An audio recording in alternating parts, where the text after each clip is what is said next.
So women like tension. That's why they watch dramas and they will create drama if there's no tension. If you're just working and you're not giving her any emotional energy, she will create problems for you. So it's better if you're the one controlling and creating that tension. I know it's a bit of a taboo subject sometimes to talk about, sex in a relationship. Is there a perfect number? How many times should you be having sex a week? That's what you want to say. Just say it. There's no other reason a man would come to me to open up everything that's going on in his life unless he's not getting the sex he needs in his relationship. He's at a desperate point. Do you have a favourite sport? I enjoy yoga, Pilates. It's not a sport. Oh, okay, sorry. Taking the lead. Yeah. Every man has the same question. The situations are not unique. You know your job very well, but in terms of being a husband or a partner to a woman, you have never had that education. Maybe you've watched your father, or you've watched TV, you've watched Hollywood, you've watched pornography. This is all the reference men get. Hollywood, happy ending, pornography. Happy ending. Still. Pet peeve of yours, something that really pisses you off. People who will not go out of their framework, even if it's to help you. So females. That understand. Let's connect. Ladies and gentlemen, we have you on another episode of the Connect podcast, and today is going to be an interesting one because we know a lot of people in business are also in relationships, and we thought it would be appropriate to have Sasha join us today. And Sasha is a men's relationship expert. So a few things that we've seen in the past with Sasha's content has been very, very interesting, and we think it will be incredible value to our listeners. So Sasha, if we could bring you in. Welcome. Welcome. to the show. I'm excited for this one. Who is Sasha? Well, the professional Sasha is a relationship coach for men. I'm the creator of the Mind Heart Method, which is the program that helps men to save their marriage in 90 days or less, or meet the right woman, bring in the right woman of their life. So that's Sasha on a professional level. How do you get into something like this, Sasha? You don't just fall into sort of coaching men, right? Like, how did this all happen? Yeah, it's a good question. I never planned to do this. So in a way, I did fall into it. So I worked in the corporate space. I worked with in a lot of male-dominated industries. So I was used to working with men. And then at a certain point, I did a lot of personal development. I went overseas. I ran away overseas. I actually had a TV show. So that was my dream, to be a TV host, we produced a show. But I got to a point where my life sort of looked like the vision board, but it didn't feel like it. Okay. So I just sort of thought, like, what's gone wrong? Why didn't I get there? So it kind of started my personal development journey. And then I ended up living in Sydney, and I was working corporate again, working with a lot of male executives. And a lot of my clients, bosses would actually come to me for advice. So what I'd find is a lot of men, achieved a lot of success in their life, financially, in business. They sort of had the same level of stress from when they first started, when they were just sort of grinding and making it. And actually the real stress, it wasn't their work. So men, like a little secret thing, which you guys probably know, men love their stress at work. But actually the real stress that they were coming to me with, particularly when I started to coach them, was their relationships. So, yeah, we off camera, we talked about, men having a healthier relationship with their work, but then not having that same relationship at home. And being able to deal with the stress a lot better. Yeah. Why do you think that is? Why, as busy professionals, can we navigate through our day-to-day, but then yet at home life, it's not the same? Yeah. So what is this healthy relationship with work?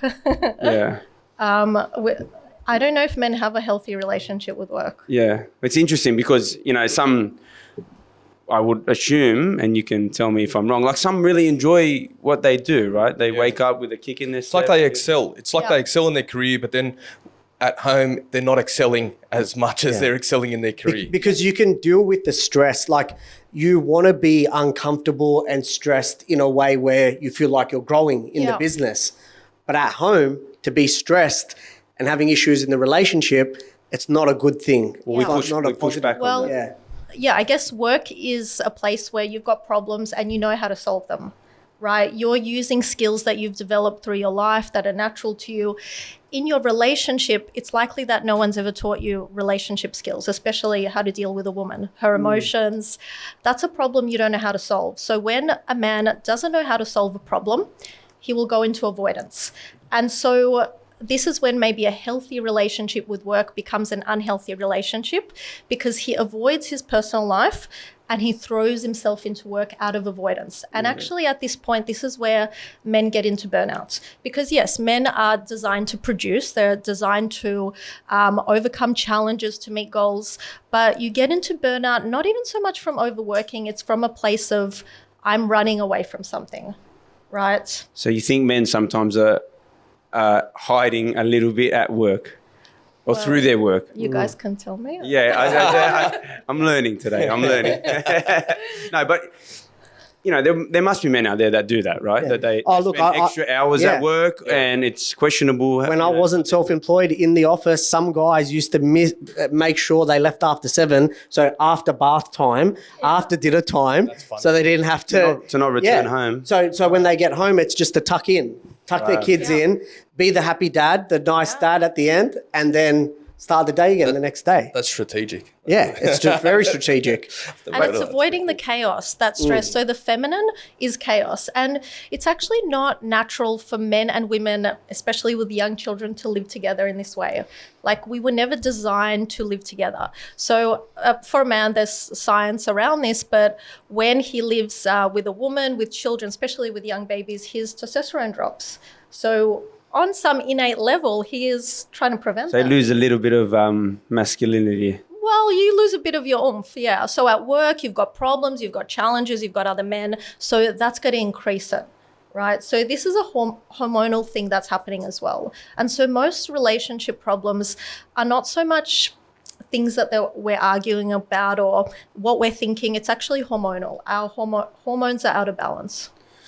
It's interesting. Yeah. It's interesting. I mean, you mentioned divorce rates and things like that. Like, how do we be better husbands? Like, what is it going to take for us to want to come home, you know, or not we. I shouldn't say we. Are you saying you don't want to go home? How we word it. Yeah, you can tell you're very tiptoeing. I like you're tiptoeing on every question. He's thinking about how he's saying it. Word it. But no, I'm talking for those that feel like that. Yeah. They want to be a better husband, right? They're married, they've committed to that relationship. But they feel it's a brick wall. Like you're not going anywhere. Yeah. Every time you try to do something, or the tactics, like, do you have techniques that, you know, even when you're teaching them, do you find that, like, is your success rate 100%? Or are people trying these techniques and it's still not getting anywhere? So these are really good questions. Every man has the same question, pretty much, right? You're not alone in this, or guys who are listening. I get the same questions over and over again. The situations are not unique. They follow a pattern. Why? Because, you know your job very well. You've done it for years. You've been educated in it. But in terms of being a husband or a partner to a woman, you have never had that education. Maybe you've watched your father, or you've watched TV, you've watched Hollywood, you've watched pornography. This is all the reference men get about relationships. Hollywood, happy ending, pornography, happy ending. Still. So that's all bullshit. You think social media builds like a false sense of security, like to what we see, like it's, But even like you see a lot of these people that are posting happy family, happy holiday, and then 2 months later going through a separation. Yeah. You know, it's like trying to mask what they're really going through because they feel like it needs to be Hollywood, needs to be that perfect image. Yeah. What is the perfect marriage then? Like, what is the perfect marriage? Is there a blueprint? Is that what you're saying? Well, the perfect marriage is where both people feel an attraction towards each other, pull towards each other. There's trust, there's loyalty. The woman is cherished and the man is respected. Now, a lot of the time, I don't know the stats around this, but men cheat, right? Do you think it's because, we're the hunter-gatherers? Or is there something more to it, coming down to that respect, coming down to that, I guess, that attraction? Why do guys, tend to cheat more? Well, there's a lot of things that we're told, especially in the media, that men are like this, women are like that. A lot of that is societal conditioning. Not all men cheat, right? From the men that I work with, so most of the population, we're not talking about your 1% men with loads of money, no social skills, right? We're not talking about like Dubai and all these areas. We're just talking about normal guys, right? They want routine. They want comfort. They want loyalty. They want the same thing over and over again.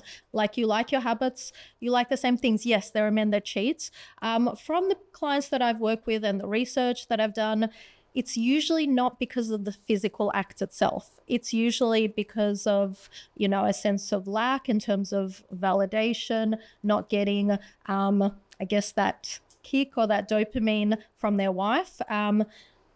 Because look, when you come home to a woman every day and she's washing your underwear or something, she might not be looking up to you like this. And that's really what the man is going for. He's going for that sense of validation. Okay. But you want to try and create that at home. That's essentially what you want to do. And then you won't really need to go outside the relationship, I don't feel. You mentioned before, men like to be respected and women like to be cherished. What do you mean? What's an example of a man to be respected by his wife and a woman to be cherished by her husband? Yeah. So essentially, for your relationship to feel good for both you and for her, the woman can't look down on you. You get a sense when someone's looking down on you, right? You would agree with me. It's hard for me because he's quite short, so that happens often. My personality. Little man syndrome. Picks it up. Yeah. Little man syndrome constant. Okay, bring it down, Paddy. It doesn't have to be physically. It's just, when someone... Figure of speech. Yeah. We're picking on him because he's short. Yeah. But Okay. We've moved on. Okay, so yeah? 1.3. As you're saying. Your partner can't look down on you. Even if you're a bit shorter, she should, She also can't look at you at the same level. You actually can't be partners, right? That's going to kill the polarity. It's going to kill the attraction, right? And that's a lot of the couples I work with. Maybe she doesn't look down on her husband, but she doesn't look up at him. Once she starts to look up at him, once she admires him, once she's following his leadership, she actually feels cherished. this is a challenge. Yeah. Because, there's lots of powerful women in society, especially nowadays, right? And we've been building women shift. up. There's a balance. Some women don't need men anymore, right? And to be honest, the advice that we hear is that it needs to be more equal, not what you're saying. So what you're saying is the opposite of what women are hearing. They need to speak up more. They need to be more dominant. They need to, it's... A woman can't pretend to respect you. That's the whole thing. So there's a lot of, this movement of we should go back to the 50s where women didn't have to work. And that was the easy way. Obviously, a woman's going to look up to you. She's going to try and manipulate you. That's why women are manipulative, because they haven't had rights. They haven't had their own power. So they have to find ways to try and get what they need from you. Is that respect? Not really. Like, the thing is now men actually have to work for a woman to respect you, right? Yeah, you can be the breadwinner. Yes, that will start the process. That helps. Obviously, you're taking care of her, you're protecting her. But really, this is the stage of where, we are at in our relationship evolution. Men need to begin to learn emotional intelligence, right? Being present. A woman can always sense your fear. That's why she doesn't respect you. Okay, so you need to overcome your fears within you and not be afraid of her as well. So she's going to respect you. Doesn't matter if she makes more money. Does not matter. Do you think she can sense a man's fear subconsciously, or is it conscious? And it's our instincts. Every woman can sense that? So on a conscious level, maybe not. Okay, maybe you've hidden it well with bravado, but on an unconscious level, that's how we're designed. A woman is much less stronger than a man, so we were gatherers. Women are very intuitive. They feel things. That's why it's women are crazy, because what is she feeling? She doesn't know what she's feeling because it's not connecting to her mind, but she's feeling something is off, right? So really, if a man has a lot of stress built up in his nervous system, he's not screaming, he doesn't look stressed, he looks calm, cool and collected.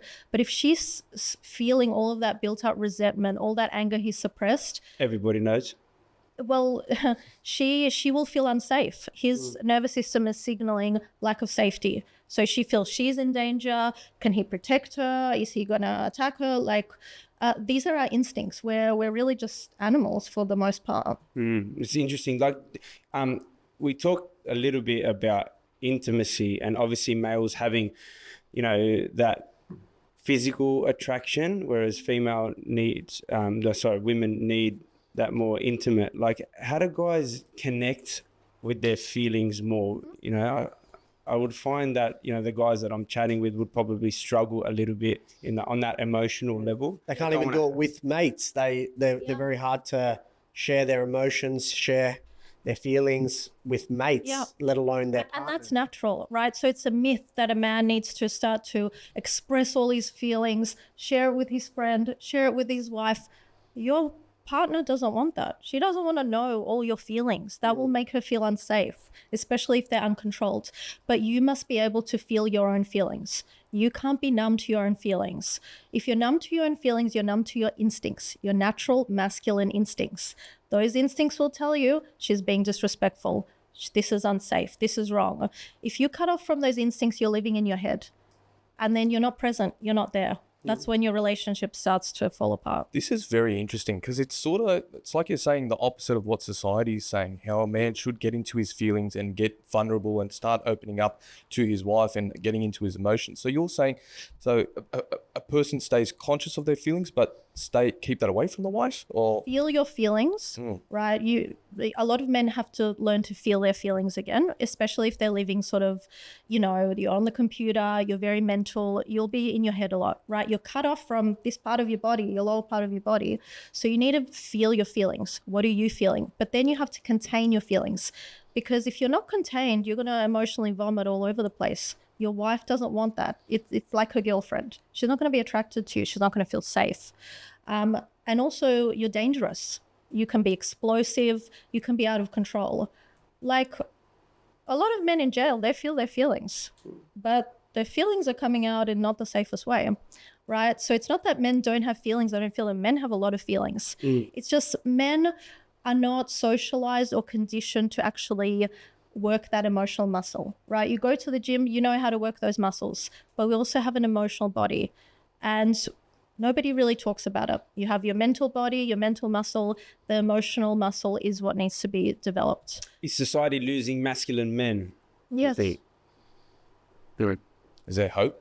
Yeah. Is there hope? Is it? Because I feel like sometimes it skews more towards too much of it when they try to fight back, and then we have these Andrew Tate's coming out, and we have, societies creating like a very opposite effect of what an alpha male should be.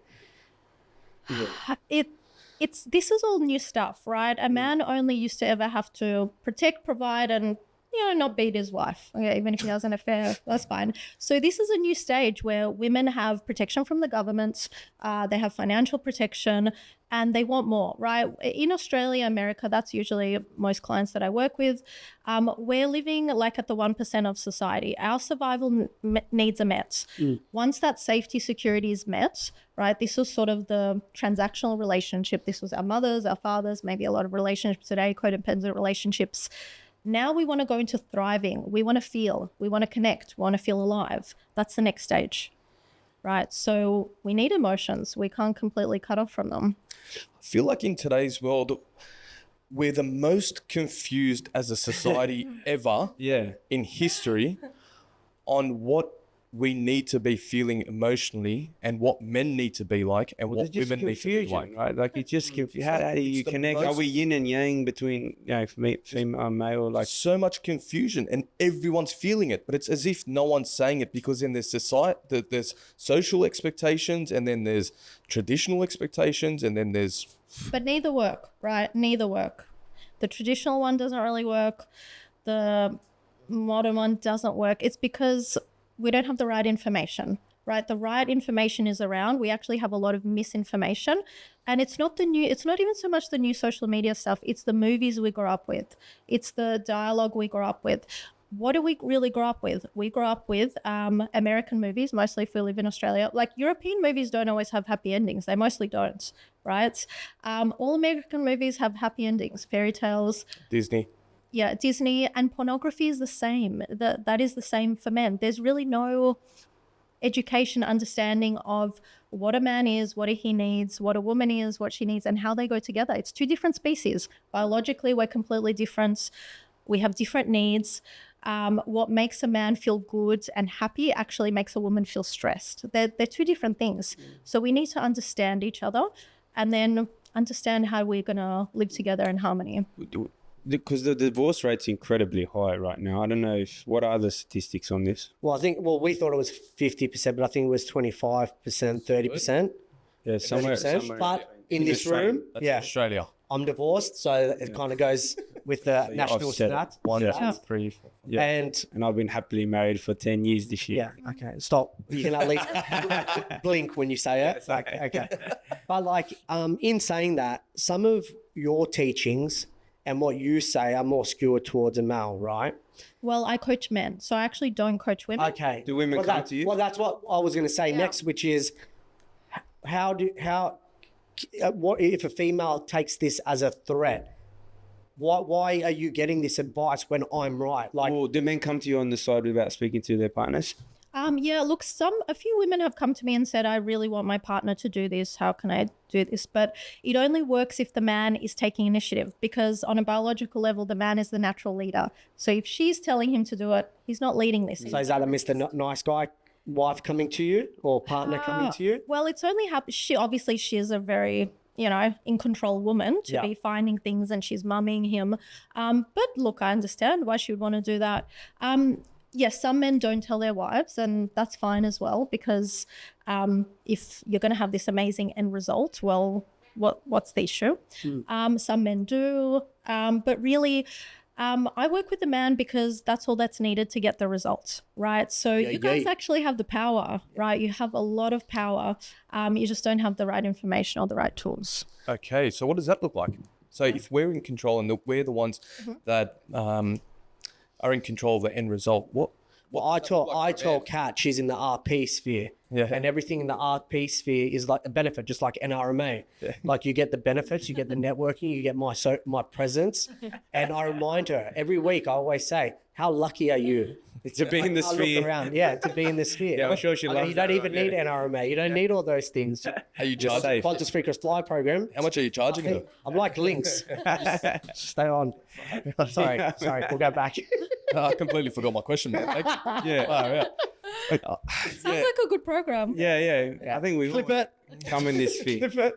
With the dating coaches is one of the questions I had. So different to yourself, you're a relationship expert, whereas a dating coach, well, what's the difference? Well, tell us what the difference is. Yeah, so look, some men come to me after they've done counseling, after they've worked with a male, say, dating/relationship coach.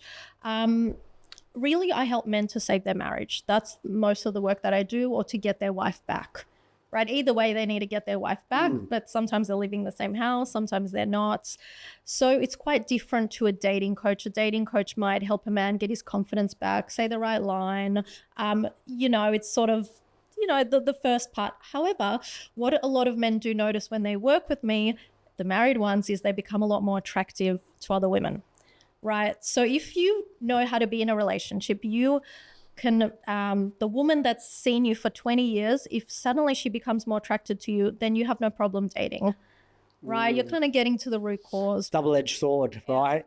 Because then now you just got to shoo them off at the same time while still trying to say. But see, that's part of the attraction. Women are attracted to men. Confidence. They like the need confidence. So women are not attracted to men who are all there everywhere.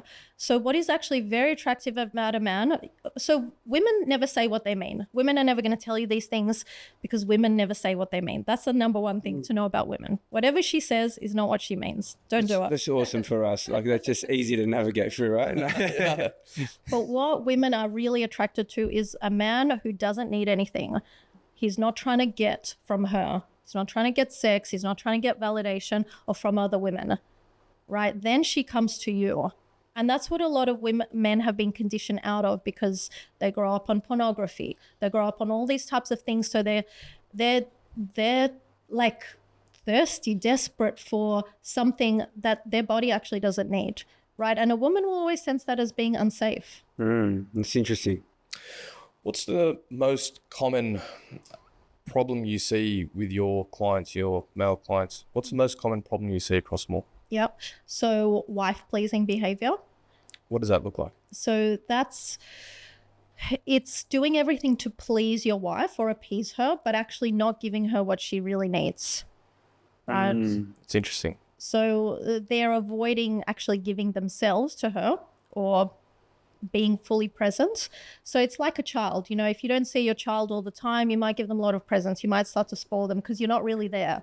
But what that child really needs is your presence. And this is the same with a man. And actually, a lot of my clients actually tell them that they have to start to look at their wife through this process as if she was your daughter, right? Almost treat her like a child, because this is the stage where she's at now, right? And you've enabled her to be at this stage. Yeah, so they need to switch it from her leading, because she's leading and he's just giving her everything she needs or what she's saying she needs. He's not leading anymore. So essentially, my work is about making sure the man is the leader. So the man is the natural leader, but it's giving him tools on how to communicate with her, how to be, to manage his emotions, to feel his emotions, so he can lead again in the relationship. So wife pleasing would be the most common. And what are there any other ones that are up there with that? Well, there are more issues, but those men might not come to me at that stage, right? There are definitely a lot of issues. So you might be a workaholic, right? So she doesn't have any real power in the relationship. Usually I work with those men. The wife pleaser is also a workaholic, because that's a great place to avoid your wife, is at work, what you guys were saying before. But then the workaholic is usually not paying any attention to his wife. So usually comes to me when they're already separated, when she's called divorce. That's when he starts thinking, okay, something is wrong. Now, how do you come back into the communication side of things? Because like you said, they're already potentially done. Yeah. How do they come back from, is it that 90-day course that you have, is that very specific on being able to get back into just talking terms, for example? So a lot of counseling, relationship theory it talks a lot about communication, right? Communication is not going to solve any problem, okay? Because you need to build the attraction first. The attraction has to occur first before you can then start to talk to each other again. This is why a lot of the clients I work with, they've already done couples counseling, and it tends to make things worse because it brings things up, but nobody knows what to do with those things. Because the core of the issue hasn't been resolved, which is there's a lot of built up resentments. The attraction has gone away because of that resentment, and they just don't understand each other at all. So the communication tools that I work with are really simple. So a man has to always be correcting and directing his wife and asking her leading questions. He always needs to be asking her about her feelings. A woman needs to... Did you say correcting her? Yeah. Okay, because I find that is not on. Because I feel like some females shut off when you correct them. Or they see it as you are treating them like a kid, right? Well, if you corrected her more, you wouldn't have to promote yourself as much. I don't have to. Job would be easier. I'm not saying me. I'm saying other people. Pretty sure you said I don't know. But how do you know she wouldn't like that? We'd see it in their eyes. Yeah, we'll try it tonight when you say Yeah. So women like tension. That's why they watch dramas, and they will create drama if there's no tension. If you're just working and you're not giving her any emotional energy, she will create problems for you. So it's better if you're the one controlling and creating that tension. Oh, talk more on that. That's good. Well, if you are just always, if you're in a partnership where you're looking eye to eye with her, you're always just talking about things in a business-like manner, the way you talk with men, with no emotion. This is what I think. This is my judgments. She's not in her feminine. A woman is all about feeling. And you're not going to be attracted to her if she doesn't have any feeling in her. If she's just business-like, cold, she can be super attractive, everything. But if she has no feeling, no emotion, she just doesn't look alive, you're not going to feel the attraction. What you need is to have her in her feelings. And feelings are also tense feelings, like she's been pulled up on something. So this is something I say to men because it's likely you haven't read any romance novels, but every single romance novel is the same, and it's giving you the secrets of a woman's subconscious. Okay. There's always a bad man or somebody who's overpowering her. She's the good girl. He's telling her what to do. He's putting her in a container. This is a restriction. He's forcing her to do things. Finally, she gives in and surrenders, and they live happily ever after. And Daddy. raunchy scenes in there. That's it. That's it. That's what comes back to the daddy. Yeah. You got to be the daddy in the relationship. It's interesting. You talked a bit about like females enjoying a little bit of drama, right? Where, you know, as business owners, many men don't particularly like drama, right? Sure. Because you're taking risk in business. There is risk. There's a bit of excitement. You like drama, but you like it to be in a certain category. There's dopamine, there's adrenaline. Yeah. Not when you get home. Not emotional, not up and down, not like that. Yeah. Because that's where your safe space, should be your hot time to come home, switch off, done with that. I agree with that. Like when you go to work, we problem solve, right? Yeah. So, but we problem solve around the skill sets. Tension. Yeah. You want to see that stuff on maths. Like you want to come home and watch trash TV and see that and feel better about yourself and go, I'm not dealing with That's where I was leading to with the drama. So it's positive tension instead of negative tension. A lot of couples have negative tension in their relationship because there's not enough positive tension, right? Positive tension, it's like a strings on a guitar. It's firm. It's it makes a nice sound. If the strings aren't firm, if they're not tight, it's not going to make a nice sound. So what's an example of positive tension? Well, positive tension is when you're feeling there's a sexual charge in the air. That's positive tension. Negative tension is when, there's conflict, people are upset, there's resentment, right? So positive tension is like excitement, something's about to happen. That's positive tension. Like I said before. So some of the shows that men are forced to watch at night times when we go to switch off, like if I actually listen to some of those shows, it's a lot of drama, a lot of divorce, a lot of bickering between, females at a table. That's what, and correct me if I'm wrong, that's what I see, right? That ladies enjoy watching those particular trash TV. Yeah. Do ladies like enjoying trash TV because there's some sort of subconscious connection to wanting to be exposed to drama? There's emotions. It's up and down. Women want to feel emotions. They want tension. They want these things. Is that healthy for them to watch that type of stuff? Well, it's probably not the best, but the thing is that's why you need to create that tension within your relationship, right, within your life, so you don't have to project it onto a screen, right? How do we stop that? So it sounds like you're being tortured. Watch every episode of every show. You throw one at me, I'll watch it. That's her time to relax, obviously, when we finally make it to the couch. Something I'll give you a little tips. While you're being tortured, you might want to do something useful. Okay, this will be positive for your relationship.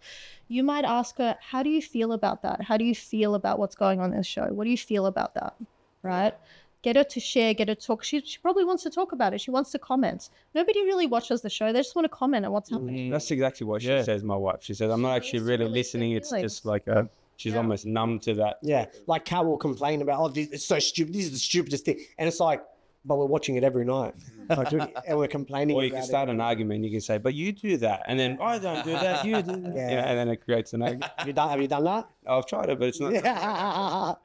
No, but we often watch these particular shows, and that's what she enjoys to watch. So I get forced to watch them too. But I do think I'm listening on and off and think, wow, it's like very drama filled, I worry that it gives because I'm a believer that, we intake things in our life, right? I'm a fitness coach. I tell my guys, be careful what you're scrolling through, be careful what you're watching, make sure you're reading certain types of books. We're trying to educate ourselves all the time. When I'm watching this, it's her way of switching off. But for me, it's like... It's not switching, it's a release. She needs to, women release their stress by sharing, by venting, by talking. That's why the most important thing you can do is ask her, what are you feeling? Right, if you ask her that before you watch the show, she might not even... It might even be that she feels better about her relationship.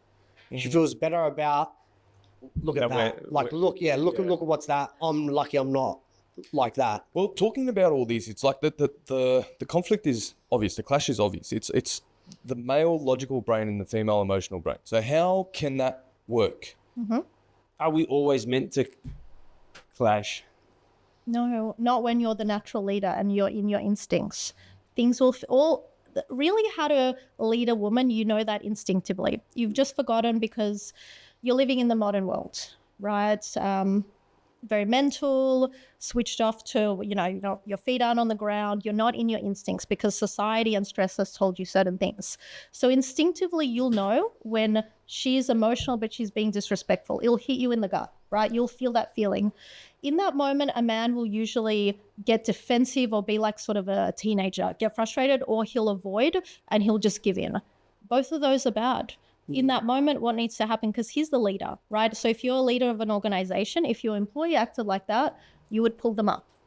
You would have a discussion. You would correct them and then direct them with what to do. And you might, if you're a really good employer, you will coach them into how to be better. That's what you have to do with your woman.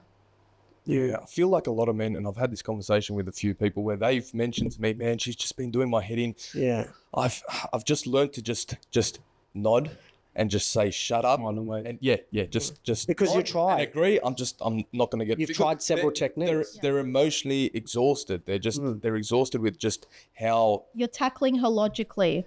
Yeah. Women don't say what they mean, and you're listening to her thinking, logical, man, let me solve her problem. How do I... It's not about that. It's like they find it easier to just give up on that conversation because it's just not worth it and it's just exhausting for them. So you're saying that's the wrong way to do it? Well, because they haven't been to the emotional gym. They don't work their emotional muscles, so they're going to be weak in that department. And if you're weak, you're going to surrender and you're going to give up your reins to the woman. And she's going to be very, very resentful because of that. She will not want to give you physical intimacy, and that will be your life. And many, many people live this way, and it's hell. Sasha, a lot of what you're saying is very, very interesting. And I can only imagine how many people out there listening to this conversation or other conversations or bit of your content would find it controversial. What do you think about that? Potentially, but I mean, that doesn't worry me because the people who need the help, who are looking for that information, it resonates with them. They'll usually find me and they'll follow my content. Do you get a little bit of hate online? You know what? Not too much, really. Like, it's pretty clean. Maybe one woman who has sent me something nasty. A few men, but not really. Not really. It's pretty clean, right? Because my intention is clean. I'm just sharing things that are based on the work that I've done, what I've seen, and most men will resonate with it. That's why they work with me, because they realize that's me. That's my problem. And the hardest thing for a man is to actually express what the problem is. So if I'm giving him that information, that already, is half the solution. Talk to me a little bit about intimacy. I know it's a bit of a taboo subject sometimes to talk about, sex in a relationship, but I think we should actually discuss it more often, but is there a perfect number? How many times should you be having sex a week? That's what you want to say. Just say it. Don't tiptoe around it. There's no other reason a man would come to me to open up everything that's going on in his life to a stranger, to me, unless he's not getting the sex he needs in his relationship. He's at a desperate point. He is trapped. He's being held hostage. That's why men do this work. You think that's got to be a common reason, right? Like that. That is the reason. Is that the root cause? That's the reason why a man will say, okay, something's got to change. Or unless she just calls divorce out of nowhere. But usually there's no intimacy for a while before divorce happens. People will go a long, long time without sex. The thing is, we don't know what goes on in other people's relationships. What you see on social media, even your friends, you don't know what's going on in their relationship between two people, right? It's a very complicated, it's like there's another body. There's them, and then there's a relationship, right? It's a whole another species. But yes, that's the reason a man will usually do this type of work. And then some females say that they have a low level of libido. Can you touch on that? Like, do they actually have a low level of libido, or are they unattracted to the man, right? Like, are they to that particular... He's not inspiring her to feel that attraction. He's not inspiring her to intimacy. So for a man, everything is external, right? So he doesn't need a lot of inspiration for intimacy. For a woman, everything's internal. So she needs to be led into intimacy. We talked on the last episode, someone mentioned about the honeymoon stage that came up. Jeff, I think that was Jeff. actually, you were on Jeff Morgan's, or Jeff was on your Yeah. So talk about the honeymoon stage and trying to continue, because people say, oh, we're past the honeymoon stage, and that's like a thing. But we talked, trying not to let that ever go. Like, why does the fire have to leave the relationship? Why can't it be the honeymoon stage all the time, where you create that? Because it's too scary for people. People are afraid of those emotions, right? Passion is a very intense emotion, right? It's linked to anger. Like in Australia, we have a lot of domestic violence. There are a lot of crimes of passion everywhere, like women dying, abused, everything. This is a scary topic.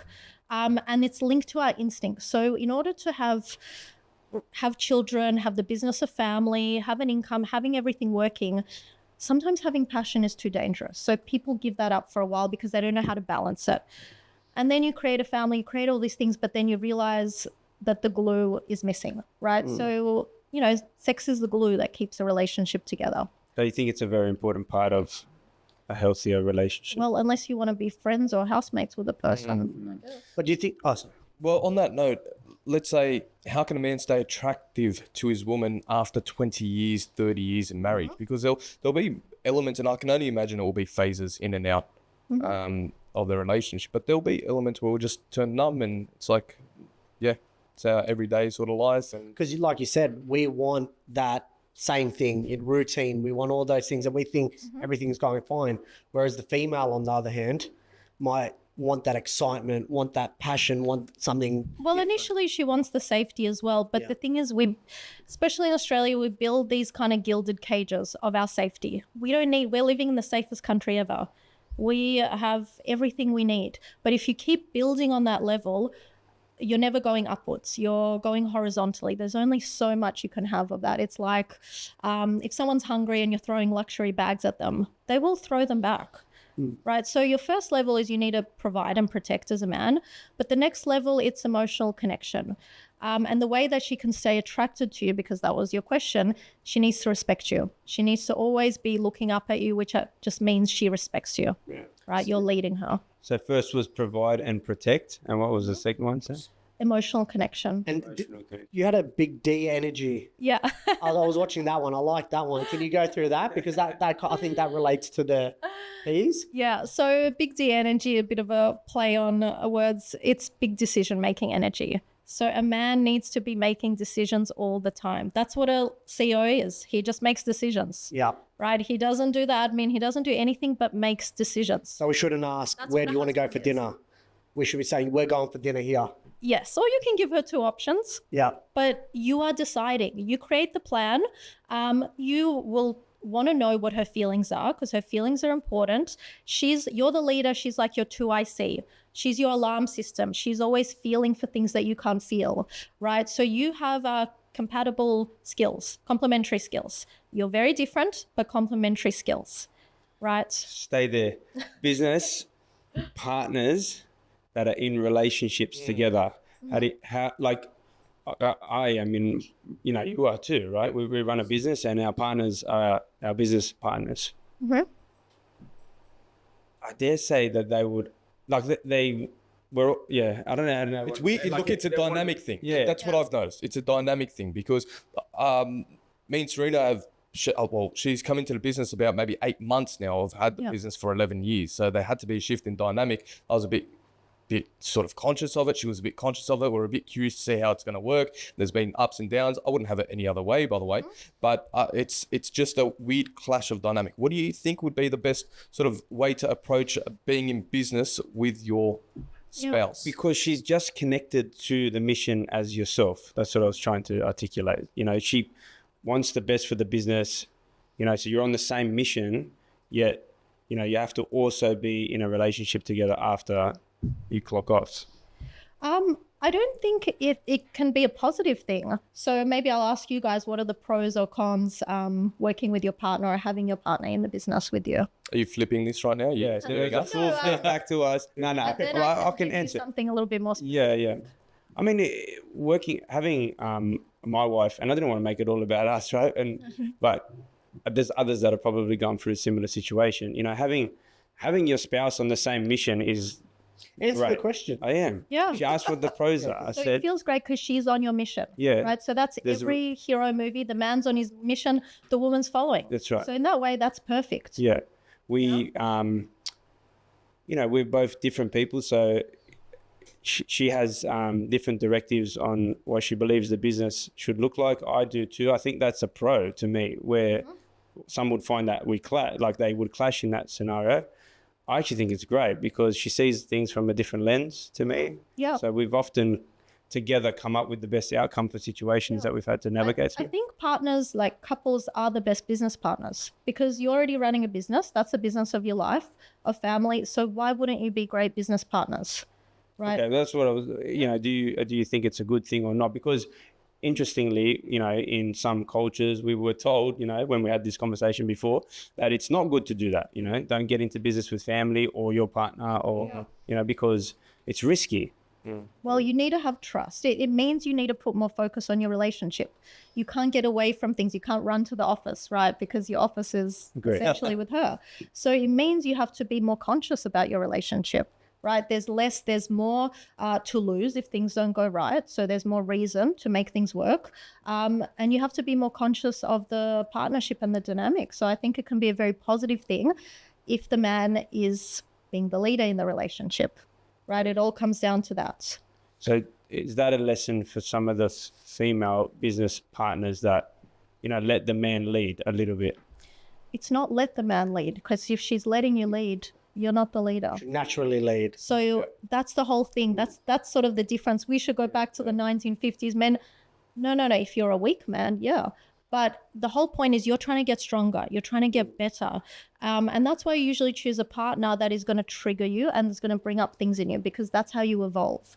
So you need to be leading, and that will be confronting for you because she might reject your leadership. You'll have backlash. There'll be emotional chaos. Well, if you're trying to switch, like what if you are the Mr. Nice Guy and you come and see someone like yourself and you're getting told these things? How do you shift the pendulum or shift the balance of, hey, this is my new persona, this is how I am? Well, that's the mind heart method is all about that. So they might come in as Mr. Nice Guy with all their fears, their avoidance, but at the end of the 90 days... Become the badass motherfucker. Don't take no crap off of no one. Once again, They're stepping into their leadership. So it doesn't mean he becomes more genuinely kind, but he's not trying to please her. He is in his leadership. He knows what that means. Is that cool for you as a coach to watch that transition in a man? Yeah, I because I have them they send me messages when things happen, so I'm sort of in their corner.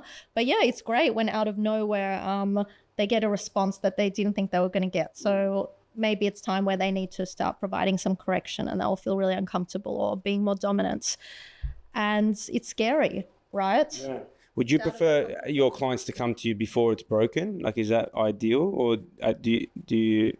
My ideal vision for this is actually teaching men these skills in organizations when they're young. And it's sort of like a compulsory training, right? Like you do certain training before the issues occur, right? I love this. We talk about our A-team often, like having your A-team around you in certain parts of your life. Might be your fitness, in fitness, finance, in trade, having people around you that you can always call upon. Yeah, and and continuing to build your network, because we're all about that, and making sure that you have the right people in your corner, because I'm sure there are many people that need to do the 90-day workshop with you and could save their marriage. I truly believe that if they put some effort and working on it with someone that's a specialist in what they do, we can fix these things. The divorce rate's pretty high. But it's not even the divorce rate, it's the suicide rate. Yeah, suicide rate's going up. Yeah. The mental health is becoming a big thing. Is because men are scared to talk about things. And if they've tried, like you said, your mate, they try, it doesn't work. What do I do? I switch off. Yeah. Well, who am I battling with? My own head. Mm-hmm.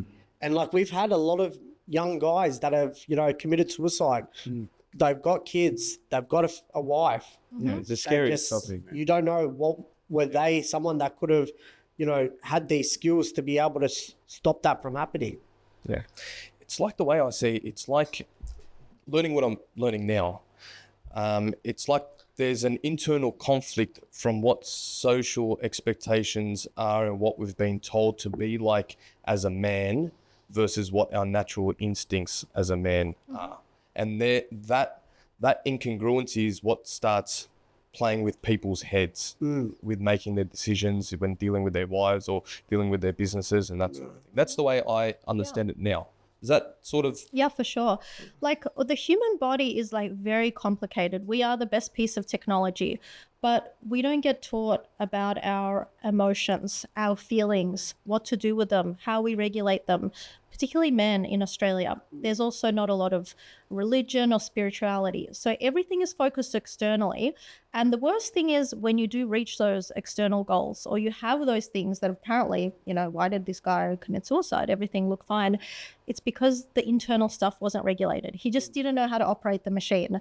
It's usually not, so suicide is very taboo and it's like people are very touchy around it. But with a man, it's not because they're not strong, they commit suicide, just the feelings. Men have a lot of feelings within them, right, that are pushed down. So if they don't know what to do with them, they don't know how to contain them, it just becomes overwhelming, right? And with some simple tools, emotional mindset tools, things can switch very quickly.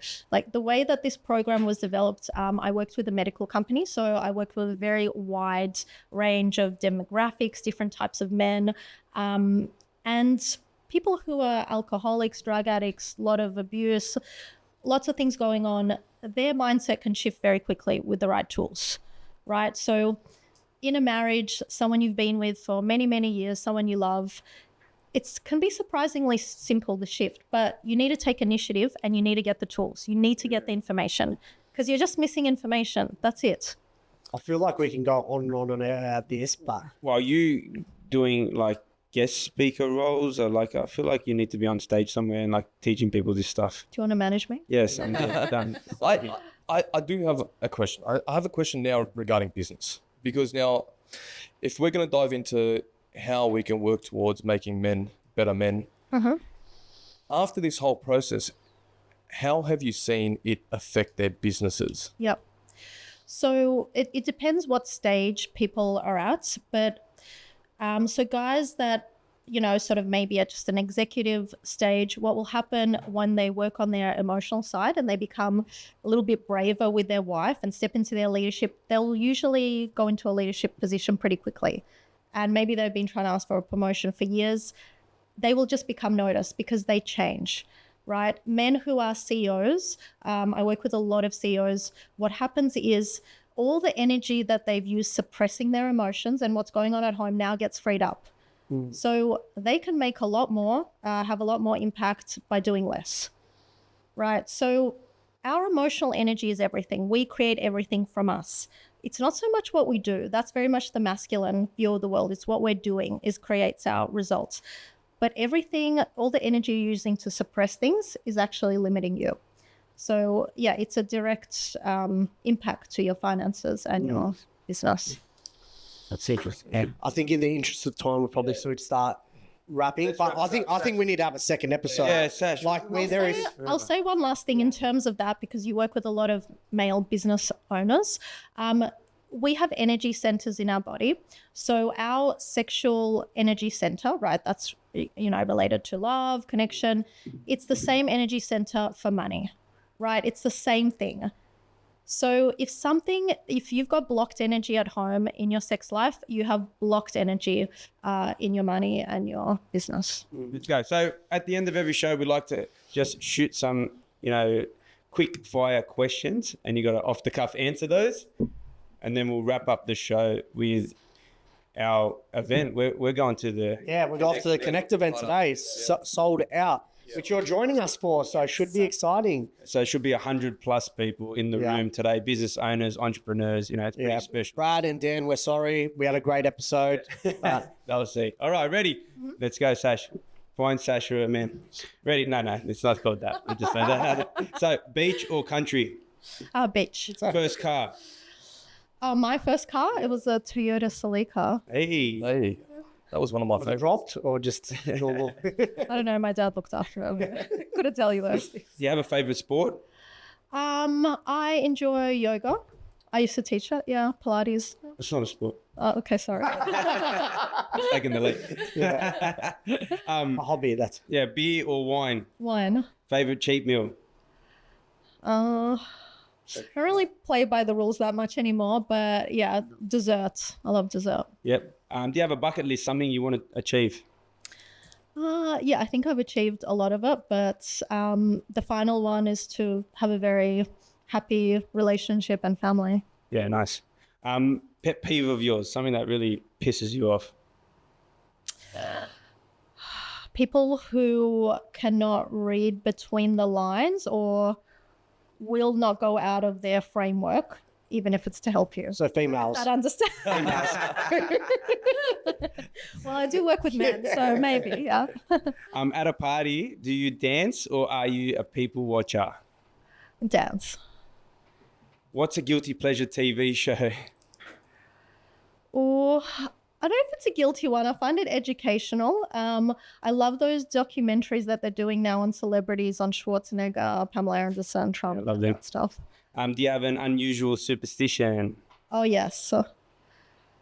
I do. So I'm from a Ukrainian-Russian background, and I almost did one here where we're not allowed to sit on the corner of a table. Oh, really? So, yes. And you didn't want to bring that up? Well, I asked you guys, and you said I could sit here, so that made me happy. There you go. It's interesting.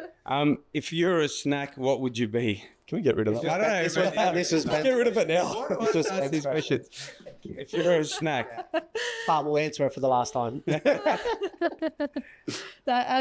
Okay, can I be a drink? Yeah, anything. whatever you want. A spicy margarita. Spicy margarita. Two more questions. What do you obsess about?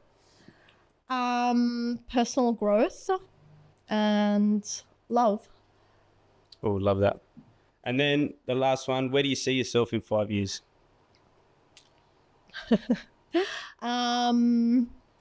That's good. I don't know. Married, walking down the aisle. I don't think that far ahead. Not sure. Huh? Okay, cool.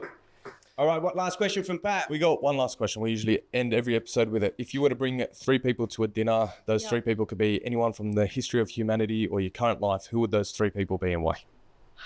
It's a very complicated question. I would say I would want to have a purpose for the reason why I'm talking to those people. So I would love to speak to people who have a lot of influence with men in industries, maybe like military or sports or Putin, Zelensky, Trump, and the war. something where I can push my influence, let's say. So who would they be? 3 people. I'd really like to speak with Lewis Howe. So he does a big podcast in America. Also Mark Burris, because that's Australia based. And I really like, what is it, the Diary of a CEO. Oh, Stephen Bartlett. Yeah. Absolute That's, yeah. Cracker 3. That's what comes to me. I think that would be interesting. That's a Mark awesome Morris is three. pretty cool That as would be a top table to sit. Yeah, it would. Well, Sasha, thank you for taking the trip out to see us. It That was great. There were, look, there was some controversy. There was some great advice. There were some techniques Ben's going to take home. Thanks. And Can we say a caveat? Like, we're all in good, happy relationships. I'm great. Man, I'm in the RP sphere. I'm doing great. No, but we always like to ask questions, obviously, that we of think course. our viewers, would ask. And us. And also ourselves, right? We want to be better husbands. I want to be a better father. We're on a mission to continually develop ourselves, So having people like yourself in our corner is important to us too. So we appreciate your time for coming out and being on the Connect podcast. One last thing, Sasha, we end every episode with pointing to the camera and say, let's connect on 3. 1, 2, 3. Let's connect. All right. Thank you very much, guys. Cut everything else out. We made this a free platform because we want to educate and add value to your business world. All we ask for as a payment is to hit the subscribe button and share it with people that you know would benefit from this conversation. If you want to elevate your connections, we'll see you at the next Connect MacArthur event.